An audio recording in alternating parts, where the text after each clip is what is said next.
சத்தமா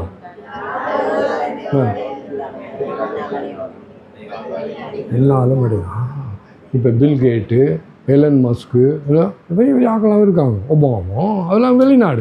நம்மளோட ஊர்லாம் சொன்ன விஞ்ஞானி இருக்கா இந்த ஊரில், அவன் அமெரிக்காவில் பிரசிடென்ட் இருக்கா. அந்த யானை இந்த சொன்னம்மா அவர் எங்களுக்கு வந்து படிப்பிச்சவர்.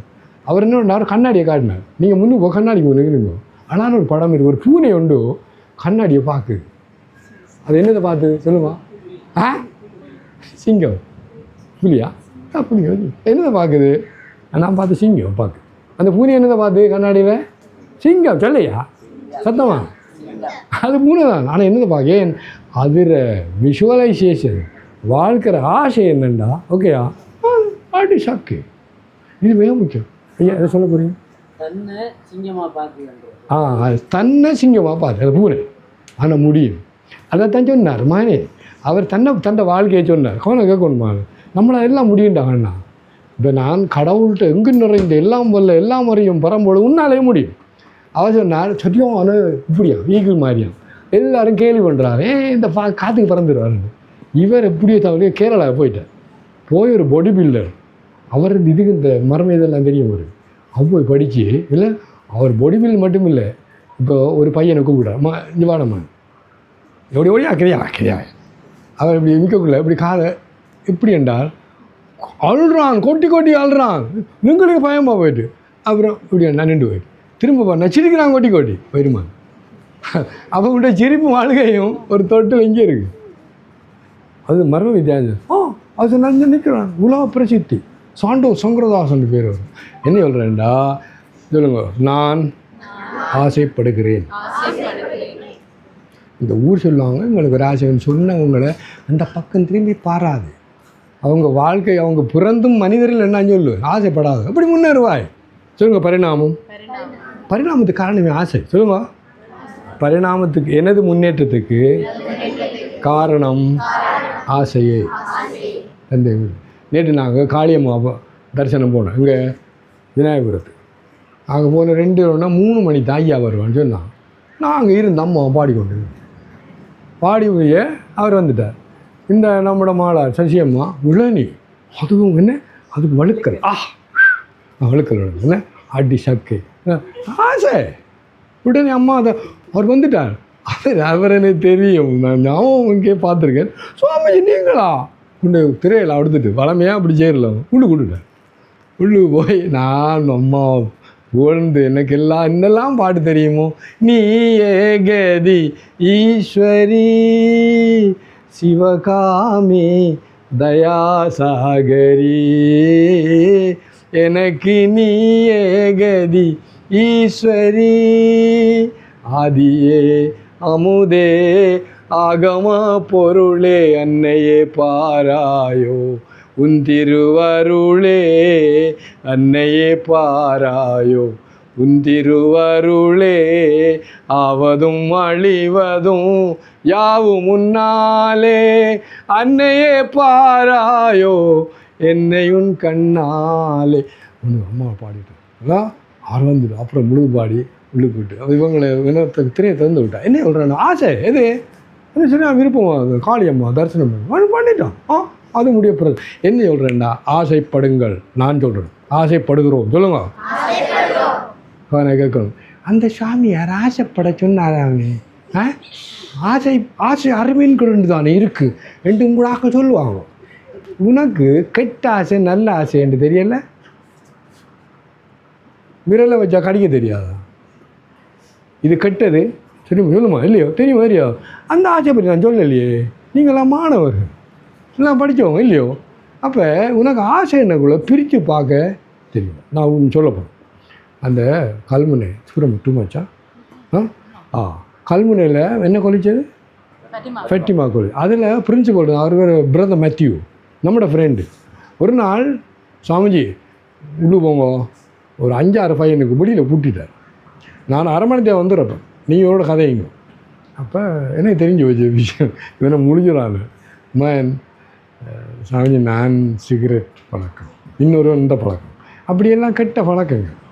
அப்போ நான் சொன்னேன் மேன் முதலாவது தரம் நீ நான் அந்த குமார் அவங்கள அண்ணனை கல்யாணத்தில் ஒரு பக்கெட்டை களவெடுத்துட்டு வந்துட்டான். இது வந்து இழுதுறான் மச்சான், ஒரு அப்படி இழுத்துடுறான்டானா இழுத்து விட்டேன்.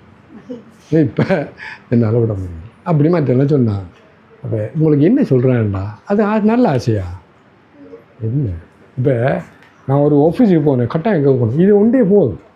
போனால் சாமிஜி என்னத்தை சொல்லி நான் சுயநலத்தை பற்றி பேச போகிறேன் சொன்னேன். அது ஒரு எக்ஸிக்யூட்டிவ் இன்ஜினியர் கொழும்புல, இந்த மட்டக்களப்பில், அது ஆஃபீஸ். எல்லோரும் சிரிக்கிறாங்க. சாமிஜி சுயநலத்தை பற்றி நீங்கள் எங்களுக்கு சொல்கிறதா? நான் சொன்னேன், எந்த சுயநலத்துக்கும் கூட வித்தியாசம் ஒன்று இருக்குது. அப்போ சொல்லுங்க. நான் சொன்னேன், எனக்கிட்ட ஒரு கட்ட உலகம் கிடையாது. ஏன் சுயநலம் சொல்லுங்க. என்ன சொல்லுங்க, அதில் என்ன சுயநலம் இருக்குது? நீ சொல்லுமா, என்ன சுயநலம்? இன்னும் தாங்க அனுப்பு. என்ன சுயநலம்? ஒரு கெட்ட பழக்கமும் இல்லை எனக்கு. என்ன சுயநலம்? ஓகே உட்காரு. அப்போ எந்த முன்னேற்றம் இல்லையோ, கெட்ட பழக்கம் இல்லை. நான் 5 மணி உடைச்சி வச்சேன். நோ. அப்போ அது மாதிரி தாய் தந்தைகளுக்கு மரியாதை செய்கிறது, பெரியவங்களுக்கு கணம் செய்கிறது, எங்களோட ஆசிரியர்களுக்கு பக்தி செய்கிறது. எனக்கு ஆசிரியர்கள் சரஸ்வதியம்மா தெரியும். ஏனெண்டா எழுத்தறிவித்தவன் இறைவனாகும் சொல்லுகிறாரு. இவங்க நடமாடும் சரஸ்வதி சொல்லுங்க. அப்படி தான் பார்த்தேன். இந்த வாழ்க்கையில் ஒரு தரம் அடிபட்ட கிடையாது, ஒரு தரம் டீச்சர் எனக்கு திட்டினதும் கிடையாது. ஏன்னா அவ்வளவு மரியாதையோடு அவங்க வார்த்தைகளை, அவங்களுக்கு பணிவு, அவங்களோட வார்த்தையை கேட்டு நடந்தது. சுயநலம் என்ன? அடுத்த நேரத்துக்கு கிளம்புவோம் இல்லை உங்களோட அம்மா இதெல்லாம். நான் சொன்னேன், இது என்ற சுயநலம். ஏன் நான் உங்களுக்கு வெற்றியாளனாக இருப்பதற்கு என்ற சுயநலமே காரணம். சொல்ல விடக்கூடாது. நல்ல சுயநலம் சொல்லுங்க. எஸ் இது பெரிய என்லைட்டன் செல்ஃபிஷ்னஸ்ன்னு சொல்கிறது. கைதட்டுங்க எல்லாரும்.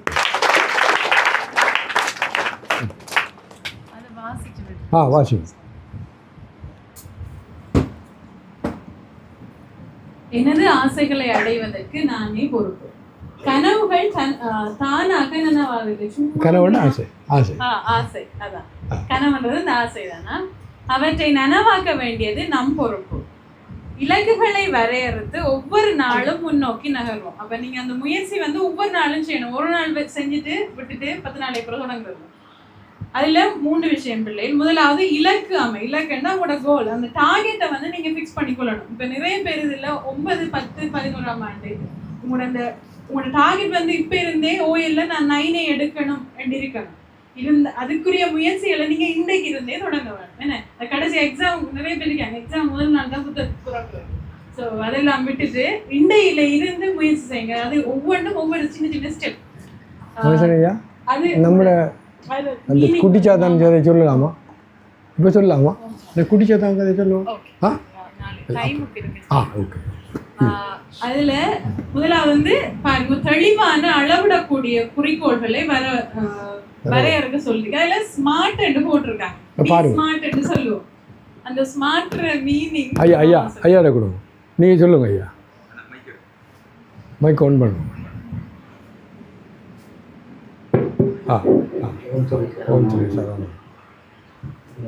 இலக்கு அமையங்கிறதுல தெளிவான அளவிடக்கூடிய குறிக்கோள்களை எடுத்துக்கொள்ளணும். நம்ம கோல் ஸ்மார்ட்டாக இருக்கணும். இது SMART. ஸ்மார்ட்ன்றதுல ஸ்பெசிஃபிக் விசேடமாக இருக்கும். இப்போ இதில் நான் டாக்டர் ஆகணுமென்று நினைச்சாக்கள் அப்படியும் ஒரு 60-70 இருப்பேன். கைவிக்குங்காகும் நான் படித்து டாக்டர் ஆகணுமெண்டாக்கள். நானும் சயின்ஸ் தான் படித்தேன், நானும் டாக்டர் ஆகணுமெண்டா. ஆனால் இப்போ டீச்சராக இருந்தது சரியானே. அது என்னடா ஸ்பெசிஃபிக்காக இருக்கும். இப்போ டாக்டரில் எத்தனையோ டாக்டர் இருக்குது. சித்த மெடிசின் இருக்கு, ஆயுர்வேதம் இருக்குது, அப்படி இருக்கக்கூடாது. இப்போ உதாரணத்துக்கு ஐ சர்ஜன், டென்டிஸ்ட், பல் வைத்திய நிபுணர், கார்டியோலஜிஸ்ட், இதே சிகிச்சை அளிப்பவர், பீடியாட்ரிஸ்ட், குழந்தை வைத்திய நிபுணர். இப்போ விளங்குதானே? அப்படி நம்மளோட ஆசை இப்போ படிப்பு ரீதியாக இருக்கிறவுடைய அப்படி சொல்கிறார். அதே மாதிரி பொருளாதார ரீதியாக இருக்கணும்னு சொன்னால் எப்படி இருக்கணும்? நான் இவ்வளவு கோடி அல்லது இவ்வளவு மில்லியன் சம்பாதிக்கணும் என்று அதை நாங்கள் குறிப்பிடக்கூடிய மாதிரி இருக்கணும். அதான் ஸ்பெசிஃபிக். அடுத்தது எம், மெஷரபிள், அளவிடக்கூடியதாக இருக்கணும். சரியா? இப்போ பண ரீதியாக நான் சொன்னேன்னா 10 மில்லியன் சேமிக்கணும் அல்லது இந்த பேங்கில் இருக்கணும் ரெண்டு அந்த இதை அளவிடக்கூடியதாக இருக்கணும். சரிதானே? நான் கார்டியோலஜிஸ்டாக ஆகுவேன் ரெண்டா எல்லாருக்கும் தெரியும். நம்ம எழுதி வச்சிருந்தாலோ காட்சிப்படுத்தி இருந்தாலோ பார்க்குற ஆளுக்கு தெரியும். சரிதானே? நீங்கள் உதாரணத்துக்கு டாக்டர் ஆகணுமெண்டு மை செல்ஃபில் எழுதிருப்பேன், my ambition is to become a doctor. அது பார்த்தா டீச்சர் என்ன டாக்டர் ஆகுறான்ட்டு கேட்பாங்க. அப்படி வரக்கூடாது. இப்போ விளங்குதானே? அப்போ அது மெஷரபிள் அளவிடக்கூடியதாக இருக்கும். அடுத்தது அட்டைனபிள் அடையக்கூடியதாக இருக்கும். சரியானே? இப்போ நல்ல வடிவாக சித்திரங்கிற ஒருவர் இருப்பார், அவர் ஓஎல்ல சித்திரம் எடுப்பார், அவருக்கு ஏஎல்லையும் சித்திரம் எடுக்கிற உள்ளார்ந்த விருப்பம் இருக்கும், இயல்பூக்கமாக இருக்கும் அவருக்கு. அவர் டாக்டர் ஆகணும்னு எழுதலாமா? ஆசைப்படலாமா? விளங்குதானே? அப்போ அதுக்கேற்ற மாதிரி நம்மளால் அடையக்கூடியதாக இருக்கணும். சரிதானே? இப்போ அடுத்த வருஷம் 10 லட்சம் உழைக்கணும் ரெண்டாவது சாத்தியம் இல்லை. உங்களுக்கு 14, 13, 15, 16 வயது. விளங்குதானே? அப்போ அதால் எப்போ உங்களால் அடைய முடியுமோ அதை அடையக்கூடியதாக இருக்கணும். அப்படி உங்களோட கோல், இலக்கு, இந்த நோக்கம் இருக்கணும். அடுத்தது ரியாலிட்டியாக இருக்கணும், உண்மைத்தன்மையாக இருக்கணும். எத்தனை சொன்னேன், சித்திர நல்லாக்குற ஒரு ஆள் டாக்டர் ஆக முடியாது. என்ன அது உங்களுக்கு தெரியும் தானே? அப்போ அதான் அது ரியாலிட்டியாக இருக்கணும், உண்மைத்தன்மை உள்ளதாக இருக்கணும். அடுத்தது டைம் பவுண்ட் இருக்கணும். உதாரணத்துக்கு 2027ஆம் ஆண்டு ஓஎல் எழுதுறாக்கள் இருப்பேன். அப்போ அவங்களும் நான் 2027ஆம் ஆண்டு ஓஎல் பரீட்சையில் என்னென்ன பாடம் இருக்கோ அவ்வளவு பாடங்களையும் எழுதி எடுப்பேன் எழுதும். ஒவ்வொரு பாடத்துக்கு முன்னும் இது சின்ன இலக்கு. சரியா? சின்ன கோல். ஓஎலோட முடிஞ்சிருமா? அடுத்து ஏஎல் சொன்னால் 2030ஆம் ஆண்டு நான் ஆகஸ்ட் நடக்கிற பரீட்சையில் இந்த பொறுவர் எடுப்பேன். அப்போ அந்த டைம் பவுண்ட் இருக்கணும். இதே மாதிரி தான் பணம் சேமிக்கிறதா இருந்தாலும் உங்கள் அக்கௌண்ட்டில் இவ்வளோ காசு இருக்கணுமென்றாலோ எத்தனையாம் ஆண்டு என்ன எந்த நாள் எந்த மாதம் ஒன்று கூட நீங்கள் ஒரு டைம் பவுண்ட் கால எல்லையை ஒன்று குறிப்பிட்டு உங்களோட கோலை எழுத வேண்டும். எடுங்க. Very good.